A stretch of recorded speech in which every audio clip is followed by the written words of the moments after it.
This is a Model 25 water meter, the kind you'd find across the country and even around the world. And Badger Meter makes over 1 million of these every year.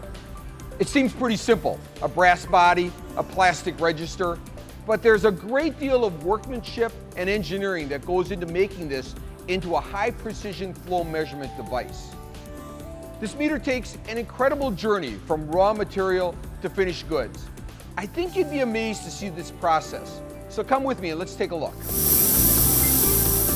It all starts here at the receiving dock of H. Kramer & Company on the south side of Chicago.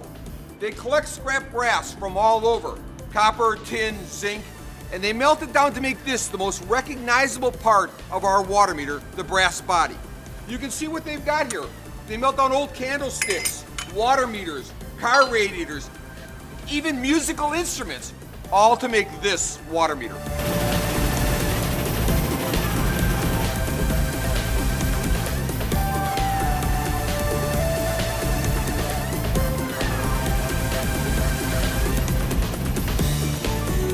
That furnace behind me is running at 2,200 degrees, melting all of the scrap and pouring it into the individual molds that will make the brass ingots.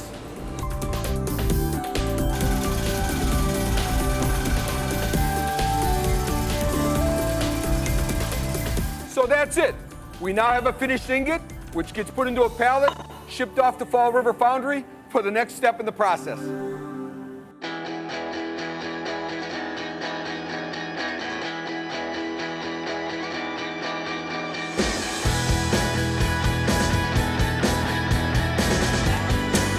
Now we're in Fall River, Wisconsin at the Fall River Foundry, where the brass ingot made by Kramer gets turned into a finished water meter casting.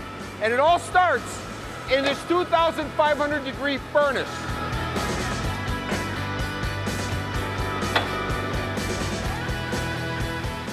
Since drinking water will be running through our meters, we need a very exact percentage of these metals. So Fall River mixes up our custom recipe for brass. When the mixture is just right, it's time to transfer the molten brass to another furnace so it can be poured into molds made of tightly packed silica sand. The molds have a top, a bottom, and a spacer that represents the hollow core of the meter. The molten brass will flow into the hollow cavity and around the spacer, forming our meter. After they've cooled, those molds go through a machine that breaks up the silica sand and reveals a very rough casting of our brass body. After a little bit of cleanup, they're ready for the next step. So that's the process at Fall River Foundry. We now have a finished casting that's heading to Milwaukee for machining.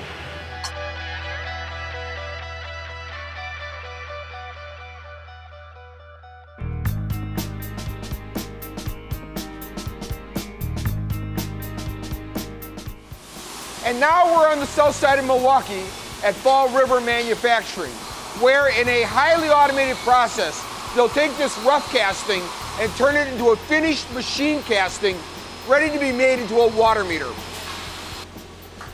Each of these machines has a specific job, from machining the surface for the actual register to threading the ends.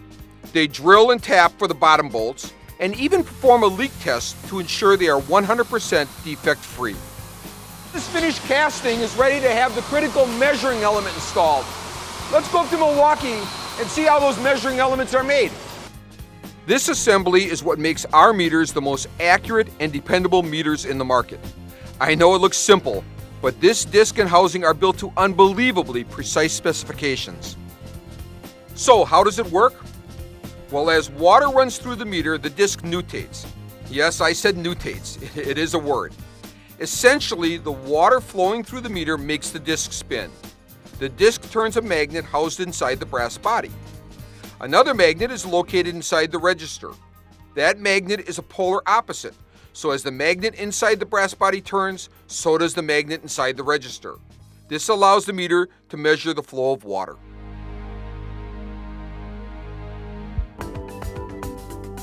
The next part of our story starts here in Nogales, Mexico, where the water meters are assembled and tested.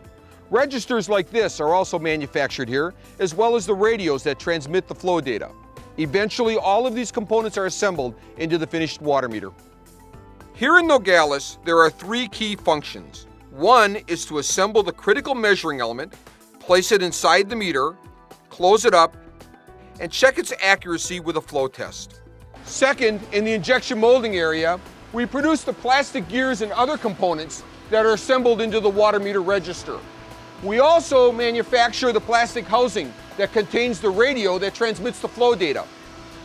One interesting thing in this area is that we manufacture plastic meter bodies, identical to our brass meter bodies, but made from a high-performance polymer for a very cost-effective solution that many of our customers prefer.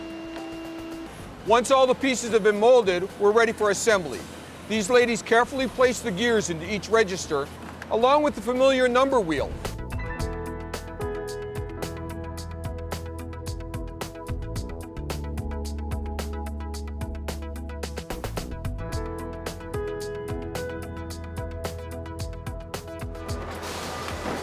When the process is completed, the components are assembled, and voila, we have a finished water meter. And from here, these meters are shipped to municipalities all over the world. And now the completed meter is ready to be installed in a house by Hank here, where it will accurately and reliably measure water for the next 20 years.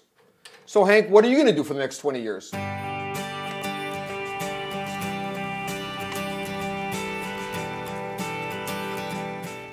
So now that the meter has been installed in the house, the utility can begin to collect data from it. This particular meter has a radio on it that allows the utility to collect the data while driving down the street in a vehicle like this. Other meters have radios that allow the utility to use a fixed network system. But regardless of the type of radio, this automated meter reading system provides a very efficient way for the utility to get its data on an accurate and reliable basis.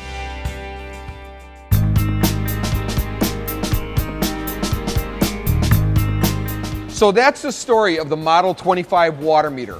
It's taken an incredible journey from skids of scrap to a finished meter. And it's amazing how many locations and hands were involved in making this a Badger meter.